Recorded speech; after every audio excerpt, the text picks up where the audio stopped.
1, 2, 3.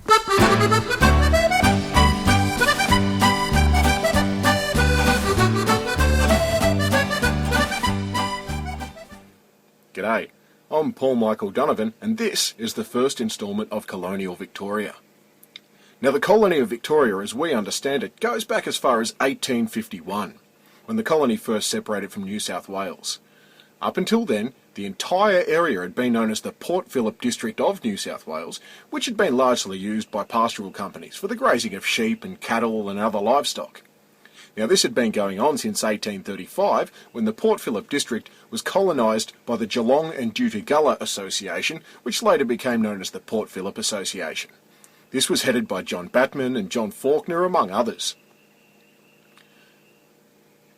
But long before the landing of the Port Phillip Association, Victoria had been colonised by the British Empire.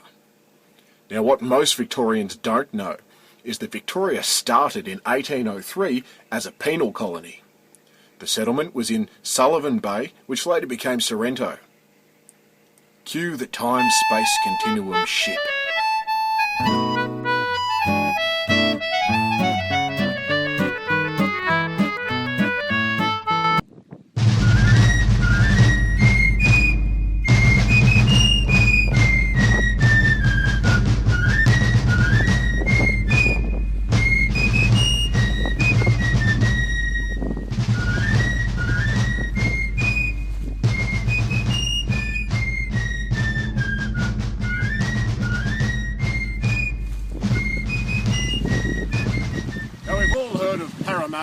Hyde Park, Toon Gabby, Port Arthur, Moreton Bay and Port Macquarie. But what most Victorians have never heard of is Sullivan Bay. Here we are at the site of Victoria's first penal colony at Sullivan Bay, Victoria. The penal colony was founded by Lieutenant Governor David Collins when he landed here on the British naval ship known as the HMS Calcutta, attended by a transport ship, the Ocean. This area had been explored extensively in 1802 by Lieutenant John Murray aboard the HMS Lady Nelson, and again by Matthew Flinders 10 weeks later in the crew of the HMS Investigator. The early explorers discovered hundreds of species of plants and animals and reported to authorities in Sydney that Sullivan Bay was the ideal location for a colony. But despite that fact, Collins was unable to find a good place to land here that had fresh drinking water and good soil.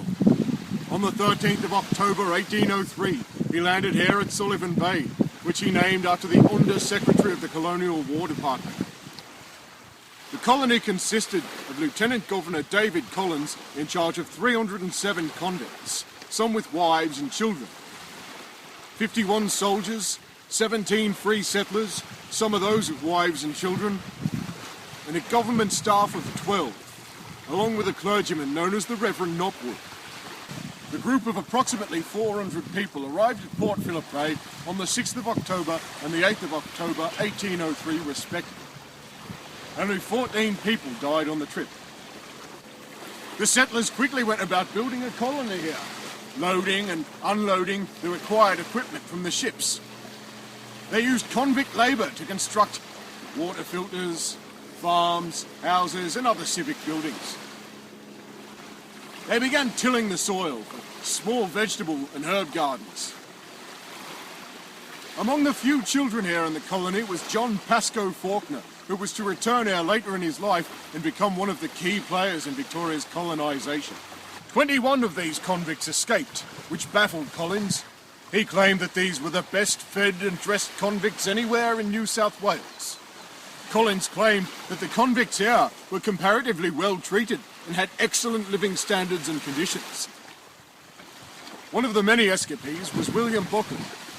Buckley escaped from Sullivan Bay on the Christmas Eve of 1803 with a handful of other convicts.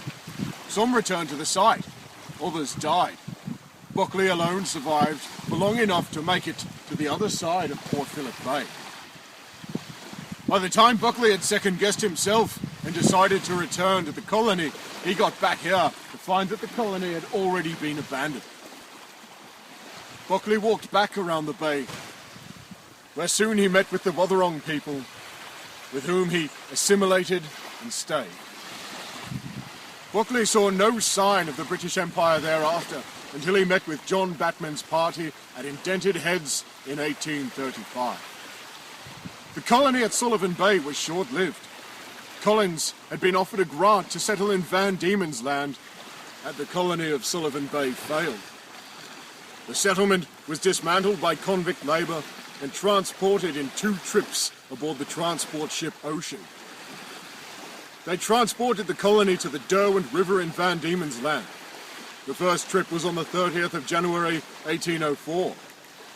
Lieutenant William Sladden was left behind in charge of a small group, who eventually left aboard the Ocean on the 20th of May 1804. Thereafter the colony was finally evacuated. The only evidence of the colony that remains today are these 4 graves and this monument, which stands as a reminder of Victoria's early colonial convict heritage. Now, if I'm not mistaken, that looks like the time-space continuum ship coming back.